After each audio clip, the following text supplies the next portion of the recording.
జగిత్యాల జిల్లా కోరుట్ల పట్టణంలో ప్రారంభించిన బాలికల జిల్లా స్థాయి అస్మితా లీగ్ అథ్లెటిక్స్ పోటీలు విజయవంతమయ్యాయి. జిల్లా క్రీడల అభివృద్ధి అధికారి డాక్టర్ కోరుకంటి రవికుమార్ జెండా ఊపి ర్యాలీ ప్రారంభించారు.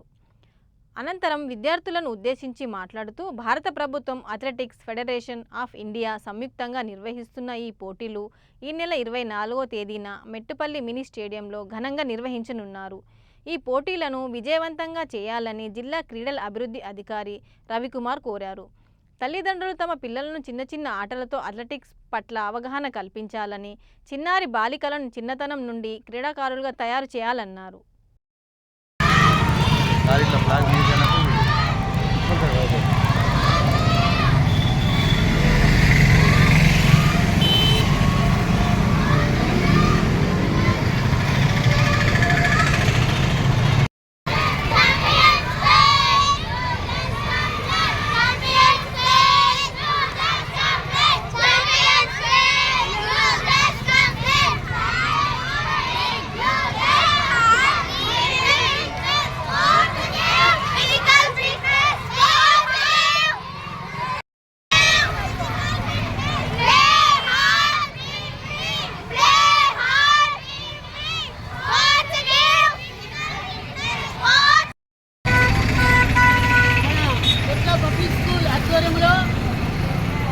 మెట్పల్లిలో జరిగే జిల్లా స్థాయి అస్మితా లీగ్ పోటీల కొరకు విద్యార్థిని మారుమూల గ్రామీణ ప్రాంత క్రీడాకారులను బాలికలను వెలికి తీయాలనే ఉద్దేశంతో ఈ క్రీడా పోటీల కొరకు ఈరోజు కోరుట్ల పట్టణంలో ర్యాలీ తీయడం జరిగింది.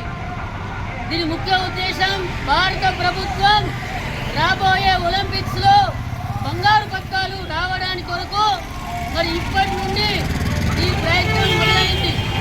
కాబట్టి ఎక్కడైనా బాలికలు 14 ఇయర్స్ 16 ఇయర్స్ వారిని ప్రోత్సహించి క్రీడా నైపుణ్యము మెల్లమెల్లగా చిన్న చిన్న ఆటలతోటి క్రీడారంగం పట్ల ఆసక్తి పెంపొందించడానికి ఈ యొక్క ప్రయత్నం రేపు జరగబోయే మెట్పల్లి మినీ స్టేడియంలో 24వ తేదీన బ్రహ్మాండంగా 2000 మంది క్రీడాకారులతోటి ఈ పోటీలు నిర్వహిస్తున్నాం. ఈ సందర్భంగా గ్రామీణ ప్రాంత క్రీడాకారులు కూడా ఈ పోటీలో పాల్గొనగా మహిళలను ప్రోత్సహించడానికి ఈ యొక్క చక్కటి అవకాశం కాబట్టి మన చుట్టుపక్కల గ్రామాల వారు కూడా దీని అవకాశాన్ని ఉపయోగించుకోవాల్సిందిగా కోరుతున్నాం.